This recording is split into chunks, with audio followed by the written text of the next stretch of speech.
Assalamualaikum warahmatullahi wabarakatuh.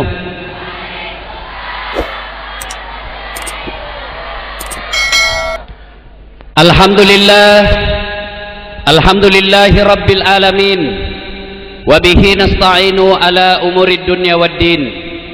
Ashhadu an la ilaha illallah wa ashhadu anna Muhammadan abduhu wa rasuluh. Allahumma salli ala sayyidina Muhammad wa ala alihi wa sahbihi ajma'in. Amma ba'd. Ma'asyiral muslimin muslimat, Bapak Ibu guru yang saya hormati, teristimewa adik-adik sekalian yang cantik-cantik dan cakep-cakep.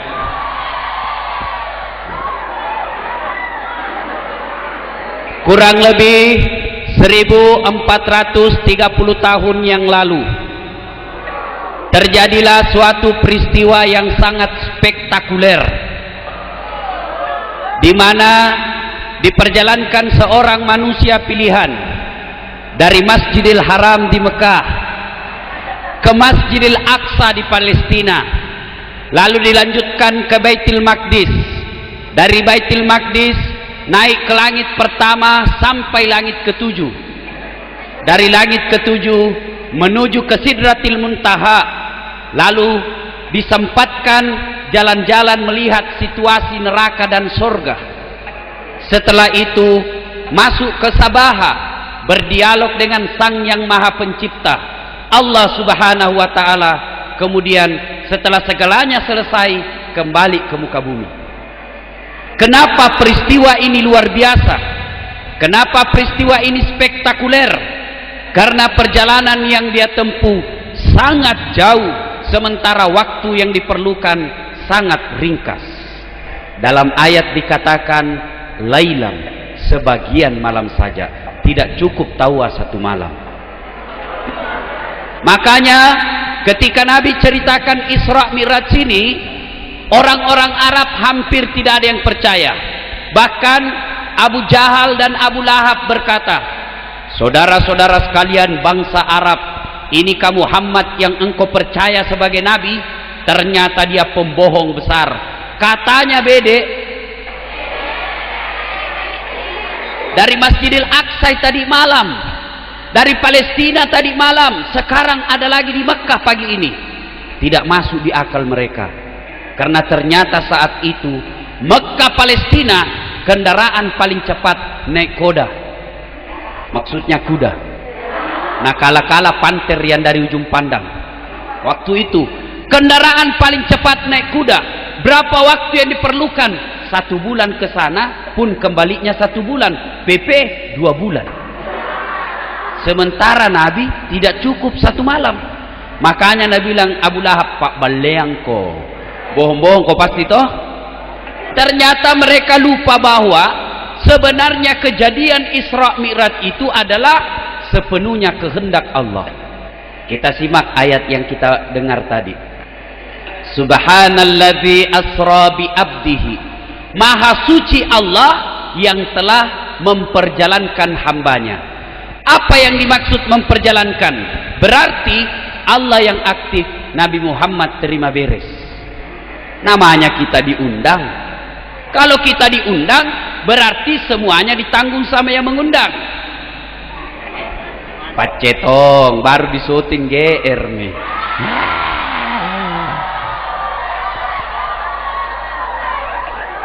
Halo adik-adik, halo. Ini motivasi. Tentu yang panas seperti ini beda pahalanya yang dingin di sana. Betul ini betul. Tentu yang basah keteknya lebih banyak pahalanya daripada yang dingin di sini. Iya.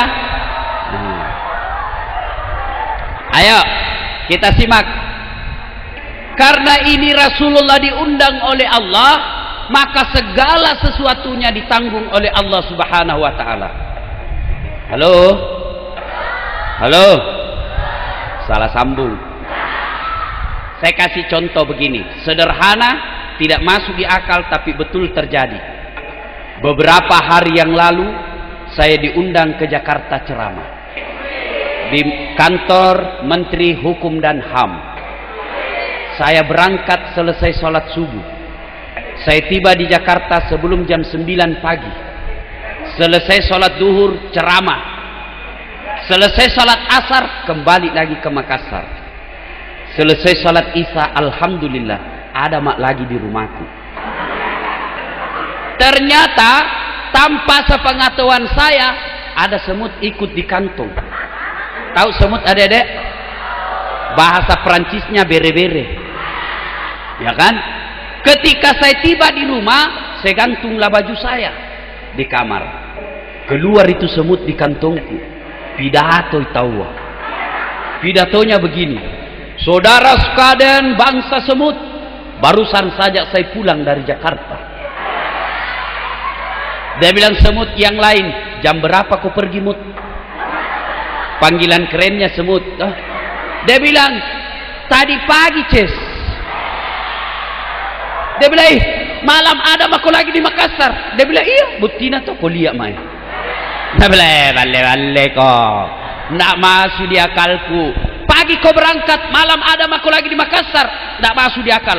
Kau jalan saja, baru kau di terminal Dayak, nak injak mako panter. Nah bilang, cocok itu yang kau bilang Ces. Kalau saya jalan, ini bukan saya yang jalan. Saya ikut di kantongnya Ustadz Dasat. Dia naik mobil dari rumah ke bandara, dari bandara take off naik pesawat ke Jakarta, pulang juga naik pesawat, dari bandara pulang lagi naik mobil ke rumahnya. Betul saya tidak pernah tinggalkan kantongnya, betul saya sembunyi dalam kantongnya, tapi betul kak juga datang ke Jakarta kalempengan aku beli kak.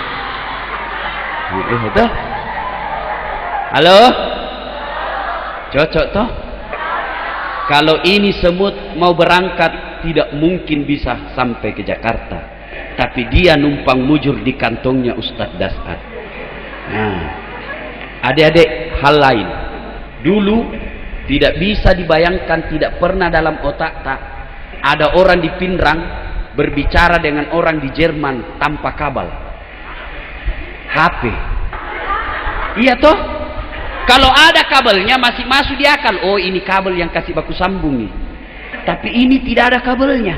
Bisa bicara, bisa lagi dilihat-lihat mukanya dengan memakai fasilitas 3G. Ada di semua 3G-nya HP-mu? Ada tahu. Mamaku HP-nya juga bisa 3G. 300.000 Jina belikan. 3G itu kan miss call G, SMS G, menerima G. Juga namanya 3G.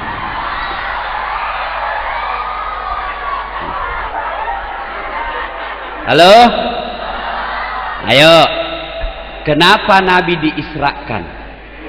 Itu kalau kita menulis makalah itu kan ada namanya latar belakang masalah. Nah, kenapa Nabi diisrakan? Dalam agama pada saat itu Nabi lagi berduka. Kenapa beliau berduka? Karena kakek beliau meninggal dunia. Adik-adik tahu siapa namanya kakeknya Nabi? Siapa? Abdurrahman. Tolo-tolo. Siapa? Siapa? Abdul Muttalib. Siapa?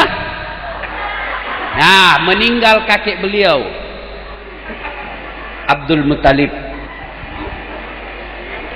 Pada saat beliau berduka, belum selesai berduka, meninggal lagi istri beliau. Siapa namanya? Khadijah radhiyallahu anhu. Ini Khadijah dedek, istri Nabi yang paling dicintai. Dan pada saat itu siapa dulu yang melamar? Pada saat itu Khadijah dulu lamar Nabi. Tapi bukan dia yang datang menyatakan cinta. Ada penghubungnya. Lalu diterima lamarannya Nabi. Lalu setelah itu, kemudian setelah berumah tangga dengan Rasulullah, meninggal Khadijah. Pada saat Khadijah meninggal, Nabi bersabda, barang siapa seorang istri meninggal dunia, lalu suaminya berduka terus mengenang kebaikannya, maka itu ciri-ciri penghuni sorga. Jadi kalau ada ibu-ibu guru lebih dulu meninggal dari suaminya, Lalu suaminya berduka mengenang, Masya Allah, kenapa cepat sekali istriku meninggal, padahal saya sayang sekali, meskipun dia gendut tapi ku sayang ji. Itu ciri-ciri wanita penghuni sorga. Tapi kalau sebaliknya, begitu meninggal suaminya masuk kamar berteriak, merdeka. Itu calon penghuni neraka itu Bu Guru. Nah ibu bapak yang saya muliakan, pada saat Nabi berduka itulah datang SMS Allah kepada Jibril. SMS dikirim, SMS diterima. Isinya, Jibril, kau jemput kekasihku Muhammad, saya mau bawa rekreasi. Kemana? Lemo susu. Nggak gaul men.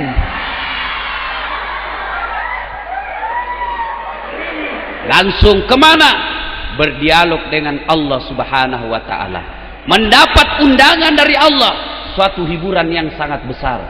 Saya saja pernah diundang Wapres ke istana Wapres membahas pada saat itu undang-undang anti pornografi mewakili ulama Sulawesi.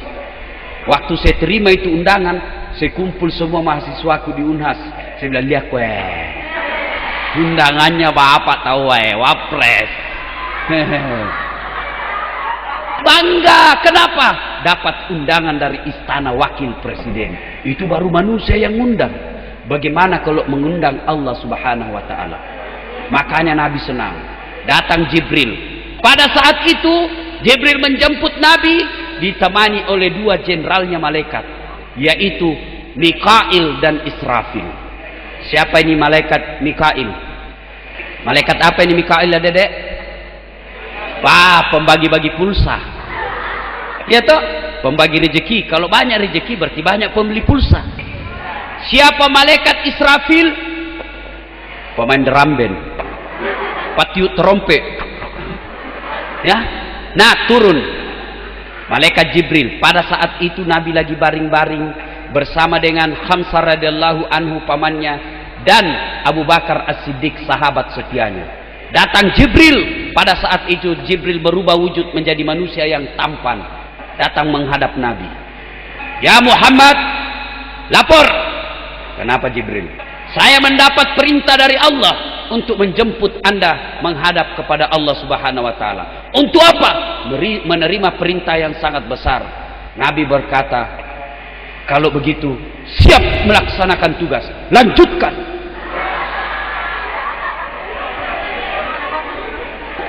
Lalu Nabi dibawa ke tepian sumur Samsam, dibaringkan, dibelah dadanya, lalu diambil hatinya, dicuci dengan air Zamzam.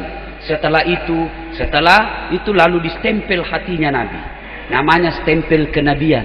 Jangan lagi bayangkan stempelnya kepala sekolah, tidak seperti itu ya. Setelah distempel, tutup, press, tidak ada bekasnya tawa. Mulailah Nabi diperjalankan dari Masjidil Haram ke Masjidil Aqsa. Kenapa lagi ke Masjidil Aqsa? Kenapa tidak dari Mekah saja naik ke langit? Kan malam pedak silaleng ya. Panjang sekali jalan. Kenapa mesti ke Palestina? Kan bisa dari Mekah langsung ke langit. Dijawab oleh Allah, linuriyahu min ayatina, untuk memperlihatkan sebagian dari tanda-tanda kebesaran kami. Lalu apa yang dilihat oleh Nabi? Satu, Nabi melihat ada manusia dijambak rambutnya. Tahu dijambak? Seperti kalau perempuan berkelahi, baku tarik-tarik rambut. Dijambak rambutnya, lalu dicelupkan masuk ke bara api. Setelah itu ditarik, tinggal tulang-tulang. Diperbaiki lagi, dicelupkan lagi, hancur seluruh badannya. Lalu dia berenang dalam bara api. Nabi kasihan, Masya Allah. Kasihannya kodong itu. Jibril, siapa itu Jibril? Jibril menjawab, itulah umatmu yang pernah meneteskan air mata orang tuanya. Ini semua ini. Sekarang anak-anak tuh tambah tinggi sekolahnya, tambah tinggi kurang ajar rakna sama orang tuanya. Coba begitu anak-anak sekarang. Dulu, halo? Dulu saya waktu kecil, jangankan bicara kasar sama orang tua, ipole wajona tomotoi pimali, memotong bayangan orang tua itu kita pamali. Sekarang anak-anak tuh bapaknya lagi nonton, mau diinjak-injak kepalanya. Kita dulu mau pergi sekolah, cium tangan. Pak, Bu, saya pergi sekolah dulu. Doakan saya selamat dan saya dapat apa yang saya cari. Assalamualaikum, cium tangan. Sekarang anak-anak mau pergi sekolah, kiss bye, Daddy. Daddy. Padahal dulu ambo.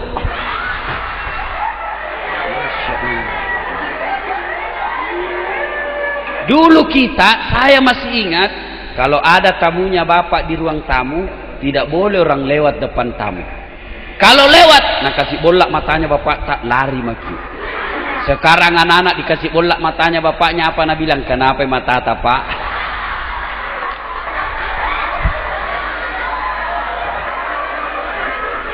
Kurang ajar itu anak-anak sekarang. Halo. Ini betapa pentingnya berbuat baik sama orang tua. Dengar baik-baik, ini kisah nyata. Suatu saat Nabi lagi tawaf. Tahu tawaf adik-adik? Keliling Ka'bah. Kalau saya tidak salah, ada dulu anak SMA sini, saya pernah umrah sama-sama. Lagi tawaf. Tiba-tiba ada anak muda di depan Nabi.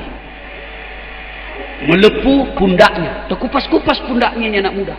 Merah dan terkupas. Nabi ikuti anak muda itu. Selesai tawaf, dipanggil itu sama anak muda sama Nabi. Anak muda, sini kau dulu. Kenapa ya Rasul? Kenapa itu pundakmu nak merah tak kupas-kupas? Ya Rasulullah, saya orang Yaman. Ibu saya baru saja meninggal dunia. Sebelum beliau meninggal sakit dia. Dan pada saat sakit selalu mau digendong. Kadangkala ada lagi yang tanya, Ustadz, ada tetanggaku remaja masjid. Ramadan tinggal di masjid bermalam. Tahajud tiap malam. Ngajar ngaji tiap hari di masjid. Tapi satu kelemahannya Ustaz. Apa sih dek? Durhaka sama orang tuanya sih lihat. Tidak dengar kata-kata orang tuanya. Bagaimana itu Ustaz? Saya bilang demi Allah, anak seperti ini jangankan masuk surga, baunya surga diharamkan baginya. Adik-adik sekalian, coba pikir-pikir itu orang tua tak. Saya biasa bagaimana mau masuk surga anak-anak. Coba kita lihat anak-anak kita sekarang. Coba renungkan penderitaan orang tua. Mulai hamil setengah mati memang nih. Coba lihat ibu-ibu hamil. Apalagi yang sudah besar 5 bulan ke atas. Bagaimana itu ibu hamil kalau tidur? Nyamping kanan, bosok. Nyamping kiri, sesak napas. Satu gayanya, gaya pasrah. Iya kan? Dan kalau ibu hamil, kemana-mana dia bawa perutnya. Berapa lama? 9 bulan. Tidak ada ibu hamil mau pergi pasar, nah simpan dulu perutnya. Simpan mau kau dulu deh, berat sekali kau deh. Tidak ada. Begitu melahirkan, coba lihat ibu-ibu melahirkan. Pernah ibu lihat melahirkan ibu-ibu senyum? Pernah? Pasti apa? Dia gigit karet. Lalu dia pegang besi, teriak.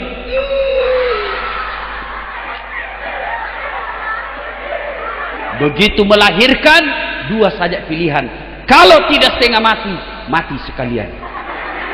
Dan tidak sedikit ibu-ibu meninggal dunia melahirkan anaknya. Begitu melahirkan, anaknya cacat pun masih disayang. Kemudian setelah itu mulai lagi menyusui. Coba lihat ibu kita kalau menyusui. Adik kita yang lagi menyusui, kalau dia lagi tumbuh giginya, lagi gatal-gatalnya giginya, biasanya digigit itunya mamanya. Begitu dia gigit, apa dia tempeleng anaknya? Kurang ajar. Tidak ada. Dia usap kepala anaknya. Tidak, lepas sekolah, kasihan ibu. Begitu sayangnya ibu sama anak. Iya kan? Begitu mulai lagi besar anaknya, diajari lagi jalan. Begitu sudah masuk sekolah anaknya, diantar lagi pergi sekolah. Karena anaknya tidak mau ditinggal, terpaksa ibunya juga tinggal dalam kelas menjadi TK. Karena masuk SD, ibu tidak bisa masuk kelas, terpaksa ibu tunggu saja di depan pintu. Karena tidak ada, dia bikin ibunya, terpaksa ibunya seperti orang bodoh-bodoh. Mulai kukunya dia robek-robek semua. Untuk apa? Tunggu anak yang lagi belajar dalam kelas. 3 jam dia tunggui kita, pulang lagi diantar. Begitu mulai lagi sekolah SMP, mulai lagi orang tua cari nafkah. Kadangkala ibu juga bantu suaminya untuk membiayai anaknya. Setelah bertahun-tahun menderita untuk anaknya, anaknya mulai masuk ABG, mulai kena puber. Akhirnya apa? Lebih sayang pacarnya yang baru kenal 2 bulan daripada orang tuanya. Orang tuanya yang sudah bertahun-tahun rela mati untuk anaknya, kadangkala kepala jadi kaki, kaki jadi kepala, untuk cari nafkah, membiayai anaknya yang lagi sekolah. Bertahun-tahun dia lakukan itu. Setelah ini cewek kenal dengan cowok yang baru 2 bulan dia kenal, dan belum tentu ini cowok bagus niatnya, lebih dihargai ini cowok daripada orang tuanya. Bagaimana kau mau masuk surga dong? Kalau orang tuanya kisbay saja, begitu pacarnya nak cium tangannya tabek kak. Tolo-tolo, siapa ajar kau dongo? Cium tangannya baru nak selingkuh ya kau lagi. Begitu dia sudah mulai kena puber, akhirnya cowoknya kirim SMS. SMS dikirim. Dia bilang apa isinya? Dek, apa acara tak malam minggu? Nah bilang tidak ada jika. Bagaimana kalau kita pergi ke Malino lihat-lihat bulan? Jauhnya lihat bulan, padahal di sini bisa Jaki juga lihat bulan. Sampai di Malino, karena yang pacarnya ini anak gaul dan banyak duitnya, sewa villa berdua. Waktu naik motor, motornya motor genit. Tahu motor lale? Motor mangure? Tahu? Itu yang sadelnya begini. Saya dulu waktu sekolah sadelnya rata ji. Sekarang ini nungging. Belum pilih rem jatuh memang nih. Cewek. Halo cewek. Jangan naik motor seperti itu. Pasti otaknya itu laki-laki, otak busuk. Sudah itu apa? Dia pakai helm tengkorak. Lalu dia tutup mukanya. Jadi tidak kelihatan siapa dia. Lalu dia pakai jaket. Dulu waktu Ustadz kuliah, jaket dipakai. Ini kancingnya di depan. Sekarang dia balik kancingnya di belakang. Lalu bonceng cewek, cewek bonceng laki-laki. Masuklah tangannya itu cewek di sini. Ku tahu yang kau mau.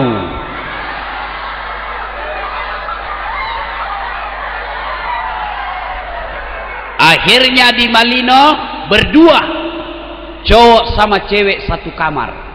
Naik tanduknya ini cowok. Lalu dia bilang lah ini cowok, dek, lihat kak dulu tangan tak. Nah bilang ini kak, itu wah halusnya. Dia bilang ini cewek, tentu dong anak mami. Tolo, dia kali mako itu dong. Begitu dia pegang jari-jari tangannya, akhirnya ini cowok lagunya Jamrut dia praktek. Jemari Tejo mulai piknik dari wajah sampai lutut surti.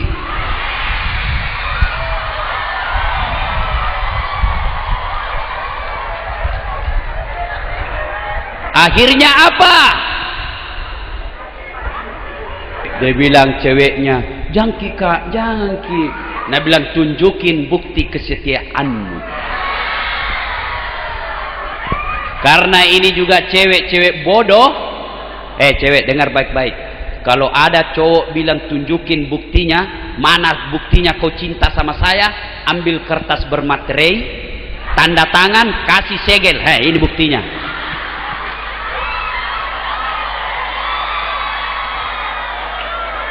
Jangan kau kasih itunya. Akhirnya apa? Dia bilang, ini cewek, jangan kak, ndak enak. Dia bilang cowoknya, ndak apa-apa, kita cuma berdua. Dia bilang, ndak enak, kita bertiga. Dia bilang cowoknya, siapa? Dia bilang ceweknya, saya, anda, Allah. Dia bilang, ndak apa-apa Ji, kalau Allah ndak ribut. Sini.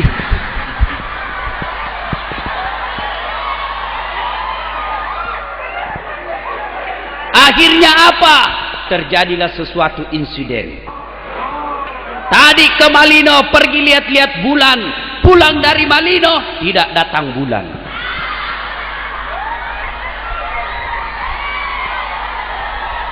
Akhirnya sang cewek mulai cemas. Biasanya tanggal begini datang misi merah, kenapa sekarang belum? Masuk bulan kedua, ternyata mulai bereaksi tabrakan itu. Kalau mobil tabrakan sama mobil, penyoknya lari ke dalam. Tapi kalau cowok sama cewek tabrakan, penyoknya lari keluar.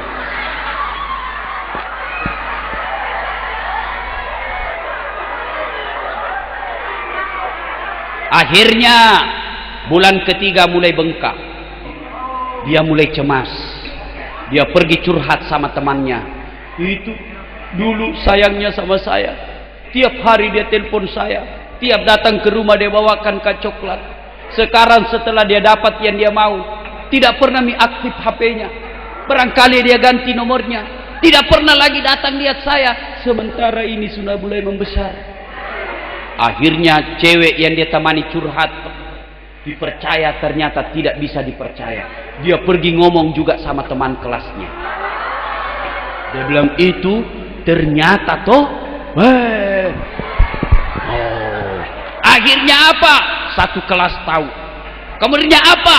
Satu sekolah tahu. Akhirnya malu pergi sekolah. 2 minggu tidak datang sekolah, dapat surat teguran.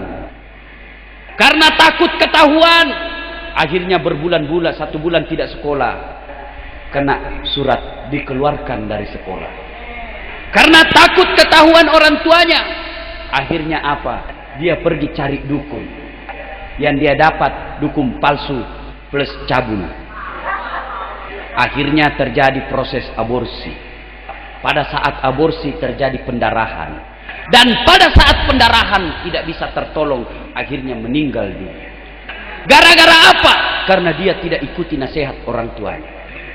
Demi Allah, tidak ada orang tua mau lihat anaknya sengsara. Kalaupun ada dia larang kita, yakin dan percaya itu manfaatnya buat kita. Jangan mau dibodoh-bodohi oleh cinta sesaat. Kalau ada orang suka ki, bilang ki saja sama dia, saya suka ki, tapi orang tuaku adalah segala-galanya buat saya. Dan orang tua saya melarang itu. Ini baru anak yang baik. Iya toh? Iya kan?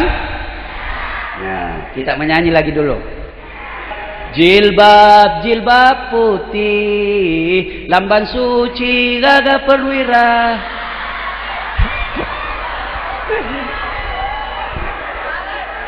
Bagus, itu saya waktu kecil lagunya kan lagu-lagu Islam. Sebatang pohon, daunnya rimbun, lebat bunganya serta buahnya. Walaupun hidup 1000 tahun, kalau tak sembayang apa?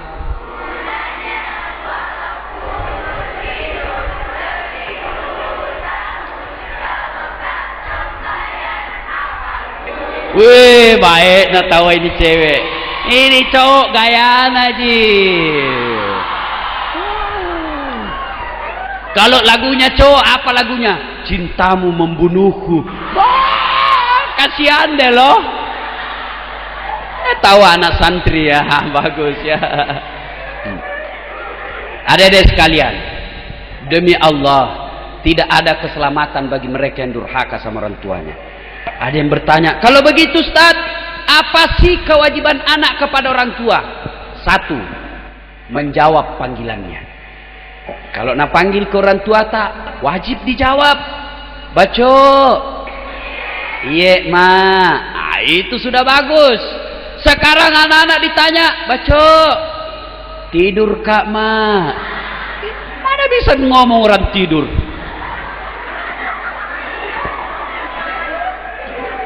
Ustadz, bagaimana kalau lagi sholat Ustadz kita dipanggil?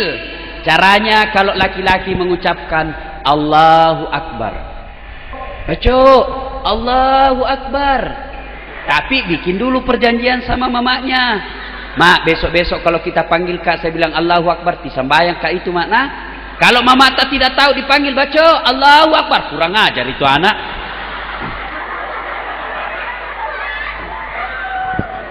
Bagaimana kalau cewek Ustadz? Tidak nyahut, tapi dia bertepuk. Fatimah. 3 kali. Fatimah. Oh, kasih janji dulu sama mama. Jangan di Fatimah. Dah kira kak barangkali pramuka. Ayo. Yang kedua setelah menjawab panggilannya. Ini ada kisah nih. Ini kisah nyata. Jurais dihukum oleh Allah. Kenapa? Karena dia lagi sholat tidak jawab panggilan ibunya. Dipanggil sama ibunya. Jurais, ta'ali, Jurais kesini kau. Ibunya tidak tahu kalau Jurais lagi sholat sunnah. Jurais bingung. Saya jawab panggilan ibuku atau saya sholat? Akhirnya dia lanjutkan sholatnya. Tidak dijawab panggilan ibunya. Jurais, ta'ali, sini kau. Panggil 3 kali tidak jawaban. Akhirnya marah mamanya. Ya Allah, kurang ajarnya ini Jurais. Setengah mati saya hamilkan, setengah hidup saya lahirkan, bersusah payah saya besarkan. Masya Allah, saya panggil dia tidak mau menjawab. Ya Allah, jangan mati Jurais sebelum ketemu orang jahat. Ternyata pada saat itu sumpahnya mamanya, arasnya Allah terbuka, langsung dikabulkan.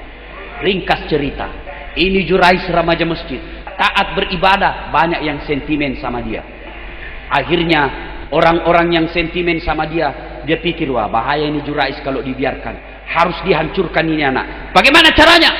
Sogok, tidak mempan sogok. Kasih jabatan, tidak mempan. Kasih duit, tidak mempan. Akhirnya apa? Dia bilang kasih cewek cantik. Biasanya anak muda kelemahannya cewek cantik. Dikirimlah cewek yang paling cantik ke Jurais. Pada saat itu Jurais lagi bersikir dalam masjid. Datang ini cewek. Mulai dari berpenampilan cantik menarik, sampai akhirnya telanjang bulat. Menari-nari ini cewek di depan Jurais. Jurais pejamkan mata lalu istighfar. Astagfirullah, astagfirullah. Tidak seperti kita istighfar matanya melotot. Astagfirullah, astagfirullah.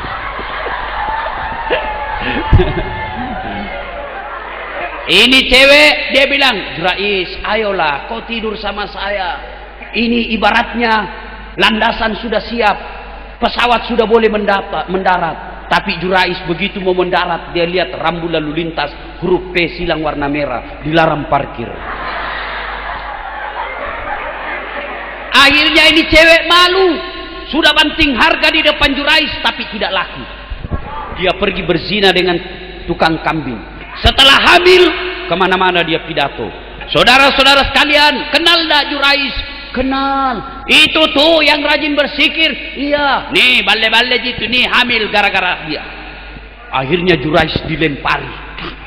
Sampai copot gigi Jurais, babak belur mukanya. Nah bilang Jurais, bukan saya, kasihan. Kandala-kandala kayak kalau saya.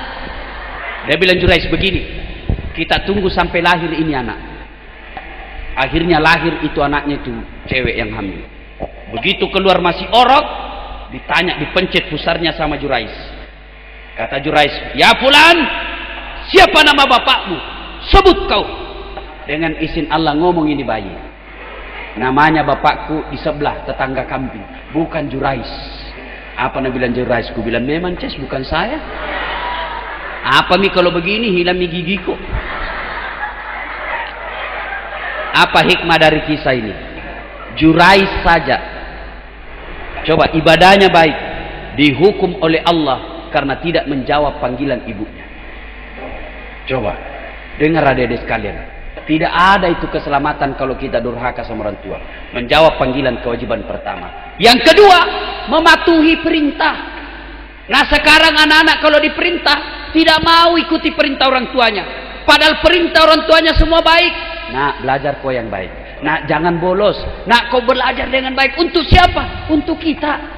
Tidak ada orang tua bilang, nak, belajar kau baik-baik, kau jadi sarjana, kemudian kau jadi orang kaya, kalau kaya belikan kak mobil. Tidak ada itu. Orang tua sudah senang kalau melihat anaknya sukses. Makanya adik-adik sekalian, patuhi perintah orang tua. Saya dulu, dek, ini anak-anak kan sekarang kalau disuruh, apa disuruhkan? Oh baco, piko dulu beli tomat nak. Apa anda bilang? Matinya mama, masa gondrong beli tomat? Kenapa kalau gondrong beli tomat? Apa hubungannya gondrong sama tomat? Saya dek sampai sekarang, kalau saya pulang kampung, nah suruh kak mamaku pergi kak. Dasat, bukan dasat namaku kalau di kampung, ladase. Oh ladase, piko dulu beli minyak tanah nak, pergi mak. Bawa jerigen. Nah bila minta tanggaku sama mamaku, kenapa kau don disuruh itu Pak Ustadz beli minyak tanah? Ustadz tahu itu dosen. Kenapa pergi beli minyak tanah? Saya bilang sama tetanggaku, saya Ustadz kalau saya ceramah. Saya dosen kalau di depan kelasnya mahasiswa saya. Kalau saya pergi beli minyak tanah, anaknya kak mamaku peduli setan dengan yang lain. Adik-adik, baik-baik kisah orang tua kak. Ridha Allah, ridal walidain. Ridanya Allah tergantung kepada ridha kedua orang tua. Tidak ada keselamatan bagi mereka yang durhaka kepada kedua orang tuanya. Tidak ada kemaslahatan yang dia dapat bagi mereka yang durhaka kepada kedua orang tua. Ustadz, bagaimana kalau orang tua saya pabotoro? Bagaimana kalau orang tua saya selingkuh? Bagaimana kalau orang tua saya tidak sholat? Jawabannya ada pada kisah Ibrahim alaihissalam. Coba lihat Nabi Ibrahim. Nabi Ibrahim itu bapaknya namanya Azar. Produsennya berhala. Dia bikin patung. Ketika Ibrahim mau fight, mau ribut sama bapaknya, Allah katakan, Ibrahim, ingat kok, itu bapakmu. Tapi dia nyembah berhala ya Allah. Allah katakan, bagaimanapun dia orang tuamu, kau yang mengalah, kau keluar dari desamu, jangan kau ribut sama orang tua. Nah, adik-adik sekalian, menyanyi lagi dik, menyanyi lagi. Apa lagunya lagi? Apa lagunya? Ayo adik-adik sekalian menyanyi lagi. Tak gendong kemana-mana. Lena. Ya coba kita adik-adik sekalian. Ada yang tanya, Ustadz, bagaimana kalau sudah meninggal orang tuaku Ustadz? Saya dulu nakal Ustadz, tapi saya sudah bertobat sekarang. Gimana kalau sudah meninggal orang tua? Ada 3 cara berbuat baiknya. 1, mendoakan orang tua. Apa doanya? Minimal 4 hal. Catat ini. Yang pertama, ya Allah, ampuni dosa orang tuaku. 2, terima amal ibadahnya. 3, lipat gandakan segala kebaikannya. 4, lapangkan alam kuburnya. Saya ulangi, ya Allah, ampuni dosa orang tuaku. 2, terima amal ibadahnya. 3, lipat gandakan segala kebaikannya. 4, lapangkan alam kuburnya. Lalu tutup dengan doa, Allahumma ghafirli wali walidayya warhamhuma kama rabbayani sagira. Hafal adik-adik? Hafal? Coba bedek sama-sama. Allahumma ghafirli.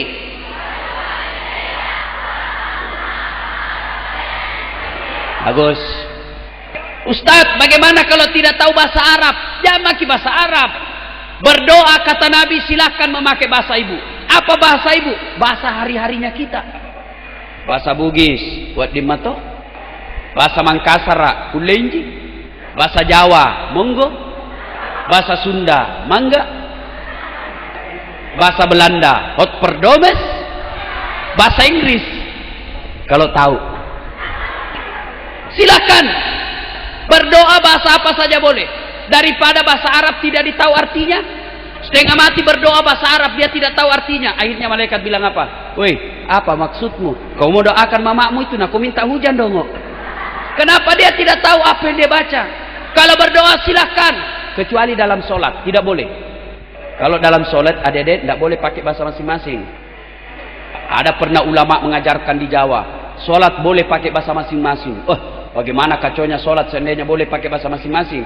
Misalnya di SMA sini berjamaah, yang jadi imam orang Arab, dia takbir pakai bahasa Arab, Allahu Akbar. Datang saudara kita makmum dari Sidra. Dia takbir pakai bahasa Bugis. Allahu Ta'ala Malopo. Datang juga dari Jenek Ponto. Dia takbir pakai bahasa Makassar. Kareng Allah Ta'ala Lompoa. Saudara kita dari Toraja tidak ketinggalan. Dia takbir pakai bahasa Tator. Allah Ta'ala Tonggo Gajah. Terakhir anak gaul dari Jakarta. Dia takbir pakai bahasa Jakarta. Dia takbir Allah gede banget gitu loh.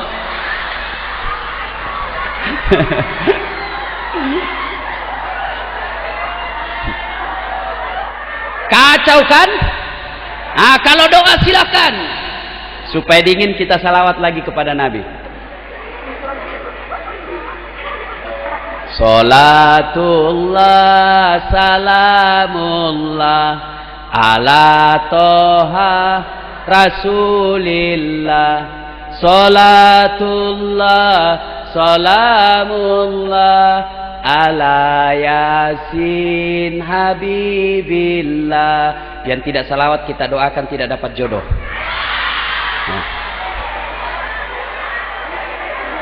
Ilahi salimil ummah minal afati wan nikmah wa min hamdi wa min ummah bi ahlil badri ya Allah. Semua salatullah salamullah ala toha rasulillah.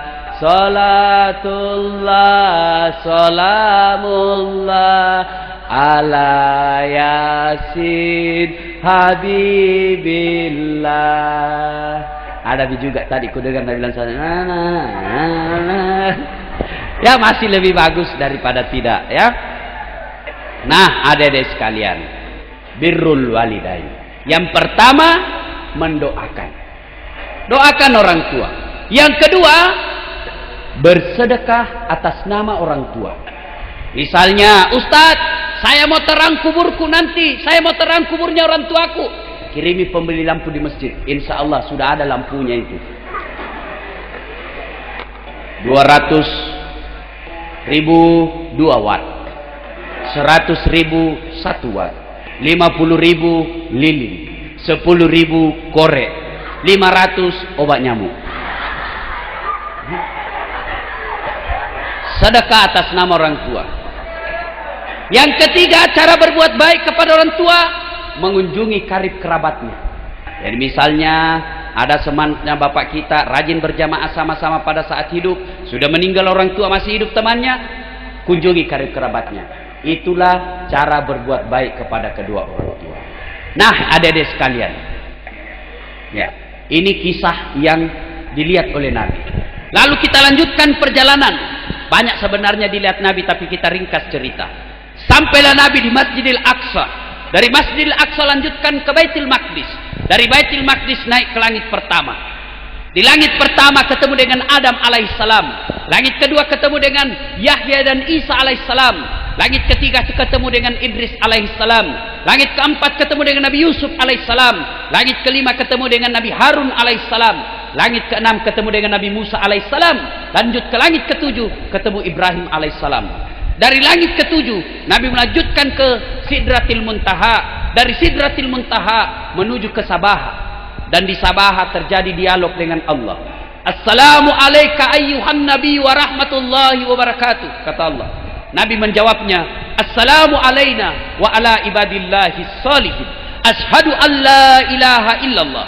Allah menjawabnya, wa ashadu annaka ya Muhammad wa rasulillah. Selesai itu, Nabi mengajukan proposal kepada Allah. Ya Allah, umatku ini kan kecil-kecil, pendek-pendek, kasihlah istimewa. Allah kasih perintah sholat 50 kali sehari semalam. Berapa dek? Berapa? 50 kali. Turun.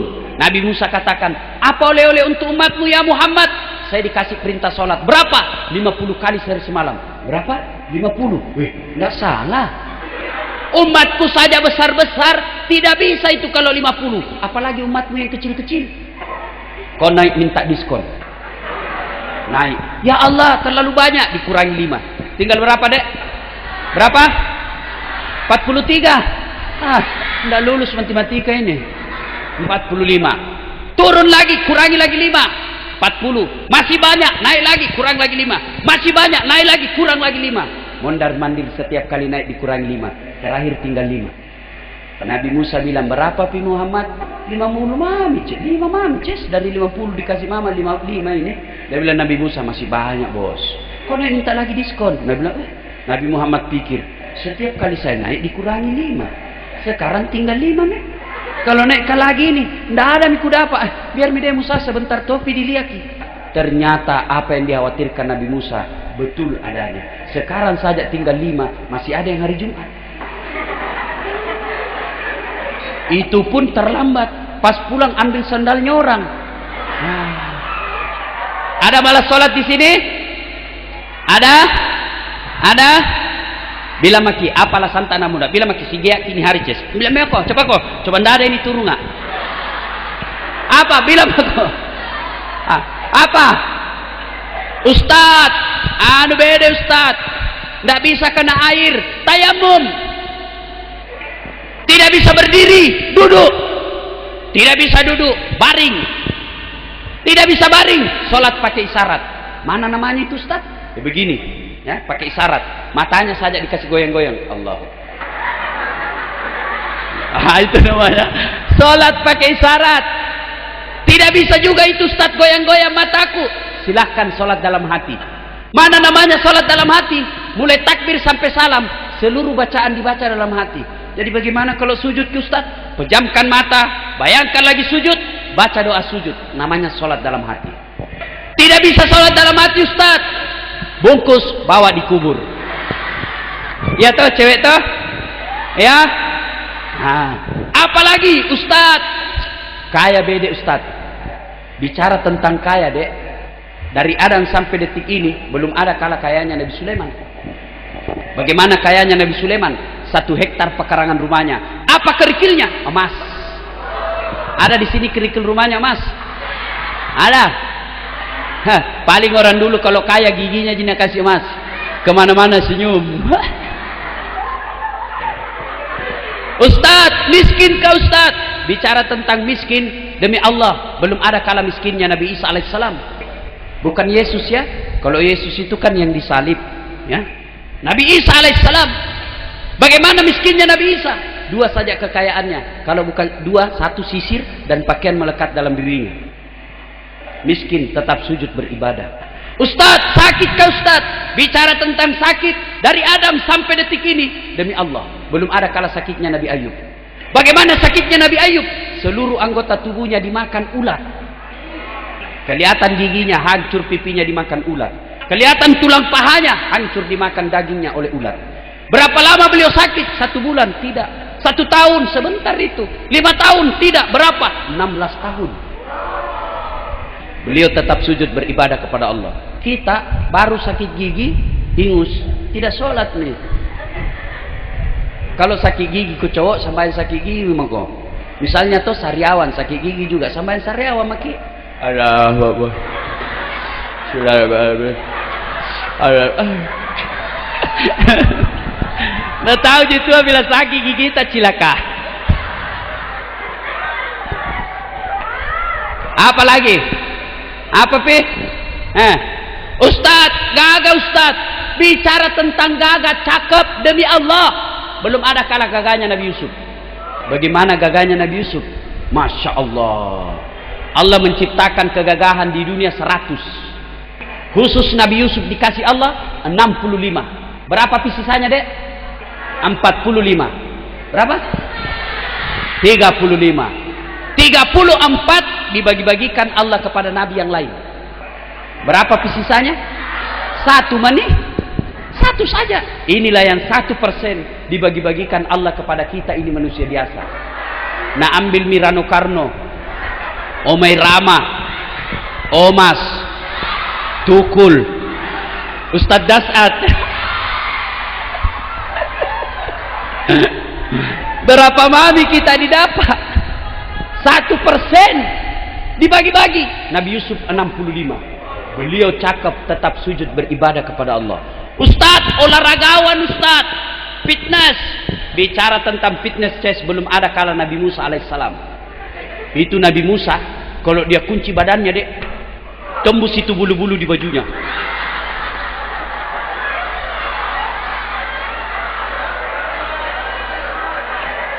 Dia kunci lagi badannya, tak lempar songkoknya. Kalau dia berkelahi sama orang, belum sampai tinjunya, tak jatuh nih musuhnya. Belum sampai tinju sudah jatuh musuhnya. Ini namanya ilmunya Nabi Musa. Ilmu apa? Karatedo. Karate campur doti.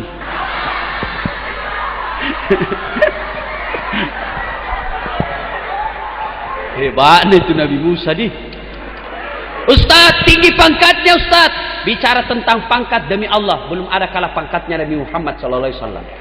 Beliau adalah Amirul Mukminin, setingkat presiden kalau sekarang.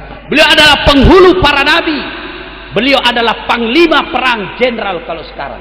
Tapi beliau tetap sujud beribadah kepada Allah. Apapun. Dan itu, kalau orang kaya tidak sholat, dek, selebritis tidak sholat, pejabat tidak sholat, orang masih bilang ia tahu kaya, tinggi pangkatnya, bagus rumahnya, mewah mobilnya, cakep, terkenal, banyak orang tahu ki. Meskipun di akhirat dia miskin, paling tidak orang sudah bilang nggak dapat di dunia. Tapi ada juga orang saya lihat miskin, tidak terkenal, nggak ada kerjanya, jelek lagi bukanya, anda sembahyang lagi.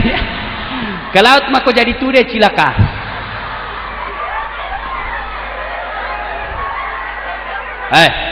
Sholat ku dek, di apa susahnya itu sholat? Nggak ada. Ustaz, tidak ada bacaan ku hafal. Berjamaah di masjid, asal salat jamaah. Kalau imam sudah baca, makmum sudah diwakili. Tidak baiknya jika kalau ku bilang kalau imam sudah baca, diam-diam aku di belakang, sah. Kan ketawa cewek, serius kayak ini.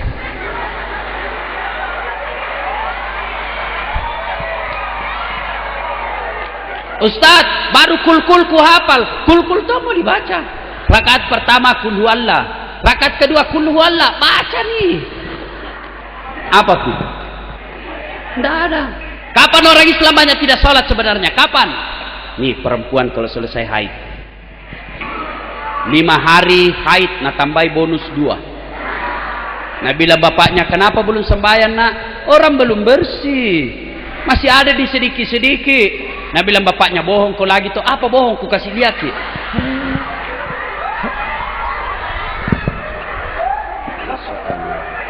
Adek-adek sembahyang ki. Ini motivasi saja dek. Nah ini ustadz asli orang kampung. Saya dulu waktu sekolah dek, ya jual jalan kote, loper koran. Kalau nak pandangin tengah orang, nah bilang dek kampungannya ini. Saya bilang cuma bilang, biar mices daripada kau ndak ada kampungmu.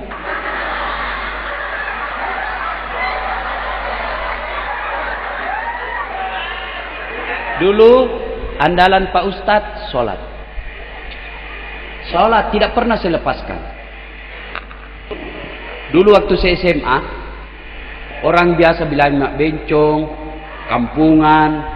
Saya cuma bilang dalam hati, jangan lihat saya sekarang, tunggu saya 15 tahun yang akan datang. Alhamdulillah, temanku dulu yang pandang enteng saya, yang anak-anak pejabat yang jabatannya ji bapaknya nandalkan, sekarang tidak jelas hidupnya. Kalau ketemu sama saya diundang ceramah Pak Ustadz, saya bilang, biasa mau jamu kau tunduk-tunduk, tamamu ji lagi ces. Apa andalan kita? Sholat, minta kepada Allah. Bagaimana Allah mau kabulkan doa kita kalau kita tidak sholat? Oke lah, biarlah kita miskin sekarang, tapi minta doa kepada Allah supaya jangan miskin seterusnya. Sholat ke dede, sholat duha yang 5 waktu, oke sudah selesai, tambah sholat duha. Bagaimana sholat duha Ustaz? Sama sholat sunnah yang lain. Apa bedanya? Niat dan waktunya. Kalau tahajud, niatnya tahajud, waktunya malam hari, syaratnya harus sudah tidur. Berapa rakaat? 2 sampai 8. Kalau duha, waktunya pagi hari, jam 7 sampai sebelum duhur. Jam berapa bagus? paling baik jam 9. Apa niatnya? Allah sudah tahu. Adik-adik baru tinggalkan kelas, mau ke masjid salat duha, itu sudah ada niat dalam hati, tidak harus diucapkan. Sholli sunatal duha raka'ataini lillahi ta'ala, Allahu akbar. Tidak kuhafal itu Ustaz, sudah berdiri tegak menghadap kiblat, baru berdiri makin baik, baru bilang ke dalam hati, Tuhan, semai sunat duha kainina, Allahu akbar. Boleh. 2 rakaat berikutnya ulang lagi, Tuhan masih seperti yang tadi, Allahu akbar. Ya ketawa cowok, serius kayaknya. Boleh. Lalu selesai salat duha, minta kepada Allah. Ya Allah, saya dulu begitu. Ya Allah, saya terima nasibku miskin. Saya terima nasibku orang kampung. Tapi jangan pula engkau miskinkan ilmuku. Jangan pula engkau kampungkan ilmuku. Jadikan diri hamba sebagai pusat ilmu pengetahuan. Bukakan pintu hati dan kecerdasan buat saya. Selesai. 7 menit saja. Selesai sholat, selesai berdoa, baru saya ke kantin kalau ada uang. Kalau tidak ada uang, cari anak orang kaya yang dongok. Ada PR dasar, ada. Kerjakan dulu nah, beli ke majalah kote. Selesai tuh. Ayo dede, biasakan sholat duha. Ada yang lagi jatuh cinta di sini? Banyak toh. Sholat duha. Minta kepada Allah, ya Allah, hatiku lagi labil karena cinta. Pelihara hati saya ya Allah. Titiplah cinta ini kepadamu, hanya semata-mata kepadamu ya Allah. Kalau memang si Fatimah cocok bagiku, satukan hatiku dan hatinya, dan berikan kemampuan bagiku untuk mendapatkannya. Lalu bimbing kami agar kami tidak tersiksa dengan kemaksiatan. Engkau maha tahu ya Allah. Jika dia tidak cocok bagiku, hanya menghancurkan pribadi dan masa depan saya, jauhkan hatiku dan hatinya, dan berikan kemampuan bagiku untuk melupakannya. Engkau maha tahu ya Allah. Jika memang dialah jodohku ya Allah, yang lebih penting dari itu, bukakan pintu hati orang tuanya, supaya sedikit juang panai na minta.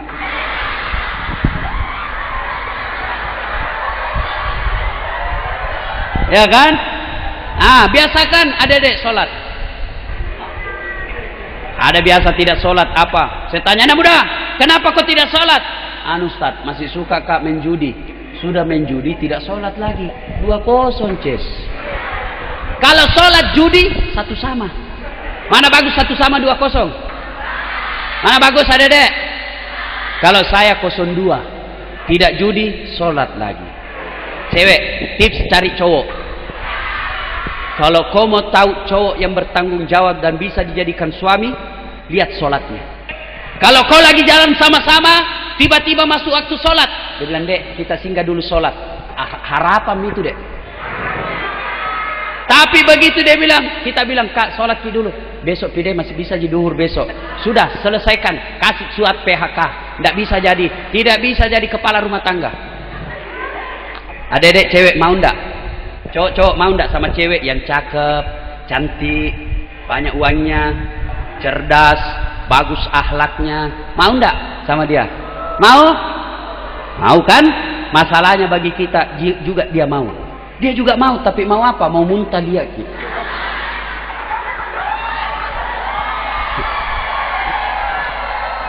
Kenapa? Karena tidak sholat. Mau tahu hukumannya tidak sholat? Al-Quran surah Al-Hajj ayat 47 menjelaskan, satu kali meninggalkan sholat, Allah menghukum kita 1 hari di neraka. Berapa namanya 1 hari? 1000 tahun dunia. Yang kedua, Al-Fat 29, tanda-tanda orang Islam kata Allah itu ruka'an sujada. Kamu lihat mereka rukuk dan sujud sholat 5 waktu. Yang ketiga, suatu saat Nabi lagi ceramah, tiba-tiba datang anak muda menangis. Nabi katakan, anak muda, kenapa kau menangis? Bagaimana saya tidak menangis? Bapakku mati, tidak ada yang sholati jenazahnya. Nabi bilang, berdosa semua itu orang Islam di desamu. Kenapa tidak ada sholati? Ya Rasulullah, bapakku berubah jenazahnya jadi babi. Nabi penasaran, betulkah ada orang jadi babi? Nabi pergi lihat. Setelah dilihat, na'udzubillah min dzalik, betul jadi babi. Nabi doakan, dengan izin Allah berubah kembali jadi manusia, dimandikan, dikafani dan disolati. Selesai disolati, mau dimasukkan ke liang kubur, berubah kembali jadi babi. Nabi katakan, apa boleh buat? Makamkan dia seperti babi. Selesai dimakamkan, dipanggil anaknya. Nah udah, sholat enggak itu bapakmu? Sholat ya Rasul, tapi hari Jumat saja. Itu pun kadang kala.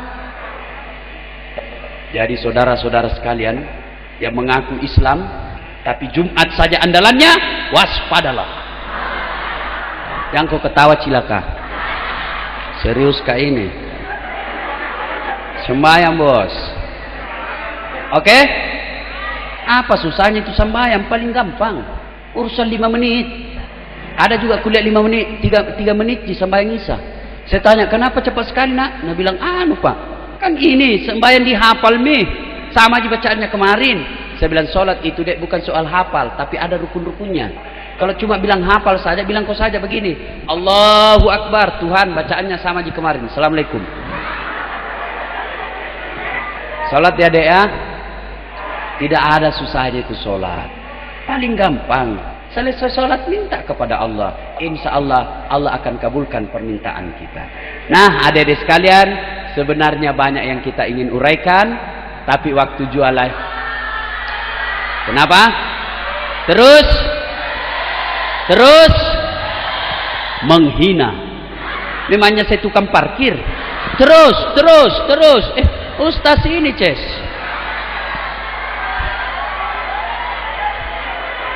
Salawat lagi.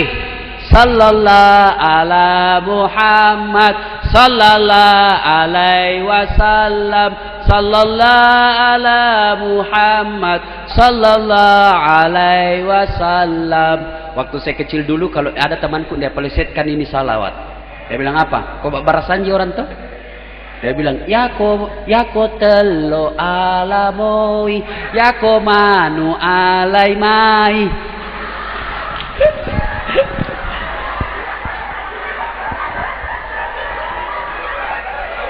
Biasakan sholat ya dedek ya. Insya Allah, dengar baik-baik. Kalau kita pelihara sholat kita, insya Allah aman. Yakin dan percaya. Orang jahat saja dibantu Allah, apalagi kita yang ingin berbuat baik kepada Allah Subhanahu wa taala. Ini saja, mudah-mudahan ada manfaat. Terima kasih spesial buat Kepala Sekolah SMA Negeri 1 Pinrang yang meluangkan waktu saya untuk bertemu dengan adik-adik sekalian. Saya juga orang Pinrang, orang kampung, tapi kita harus tetap berusaha supaya kita lebih mulia daripada orang-orang di kota. Kemudian kepada Restu Musik Record yang mempublikasikan dan mendokumentasikan ceramah kita pada hari ini. Mudah-mudahan adik-adik sekalian, jemuran kita pada hari ini ya cepat panas, cepat kering, dan insya Allah menjadi ladang amal buat kita. Tidak ada artinya Ustadz ceramah di sini kalau pulang lalu tetap tidak sholat. Tidak ada artinya kita berpanas-panas seperti ini kalau pulang nanti tetap tidak sholat. Mari kita tunaikan sholat. Tidak ada susahnya sholat. Kemudian adik-adik sekalian berbagi ilmu. Kalau ada yang mau berkomunikasi sama Pak Ustadz, Ustadz apa doanya begini Ustadz, mudah menghafal. Ustadz ada pacarku begini Ustadz, dia selingkuh. Bagaimana ini Ustadz? Jawabannya putuskan saja. Boleh ya, ketik spasi. Boleh kirim SMS atau via telepon di nomor teleponnya Pak Ustadz 081 24 22 22 98 ya. Ulang 081 24 22 22 98. Pentium 1 otaknya itu lambat loading. 081 24 22 22 98. Kalau belum kau tahu saya heran kenapa kau bisa lulus SMA. Ya, ada ya, silakan curhat adik-adik, daripada curhat sama ember bocor. Daripada curhat sama teman-teman yang nakal belum tentu kasih solusi, curhat sama Ustadz. Silakan ya. Nah, namanya Pak Ustadz Dasat Latif. Tadi kalau disebut gelarnya itu masih ada di belakangnya sebenarnya 3. Esos, sarjana sosial, SAG, Sarjana Agama, MSI, Master of Science. Ustadz, pekerjaan, dosen ilmu komunikasi, Fakultas Ilmu Sosial Politik, Universitas Hasanuddin. Kalau ada nanti yang lulus di ilmu komunikasi di Unhas, ketemu sama Ustadz. Ya. Kemudian sehari-harinya di Makassar, Ketua Ikatan Dai Muda Profesional Sulawesi Selatan. Status jomblo. Betul Kak? Nah, mudah-mudahan ada manfaat. Sebagai kesimpulan, Rasulullah bersabda, as-shalah mi'rajun ummah. Salat adalah mi'rajnya umatku. Kalau adik-adik sekalian mau mi'raj, caranya adalah memperbanyak sujud salat di hadapan Allah Subhanahu wa taala. Demikian, jika ada kata dan kalimat yang salah, itu datangnya dari pribadi yang berbicara. Jangan salahkan Islam, tetapi silahkan salahkan pribadi yang berbicara. Jika ada kata dan kalimat yang benar, itu datangnya dari Allah Subhanahu wa taala yang secara sangat-sangat kebetulan melalui mulut pribadi sang pembicara. Karenanya tidak penting dan tidak perlu menghargai sang pembicara, tapi hargailah kebenaran yang disampaikan. Terima kasih, lebih dan kurangnya mohon dimaafkan. Nun wal kalam ya masturun, billahi fi sabilil haq. Summa assalamu alaikum warahmatullahi wabarakatuh.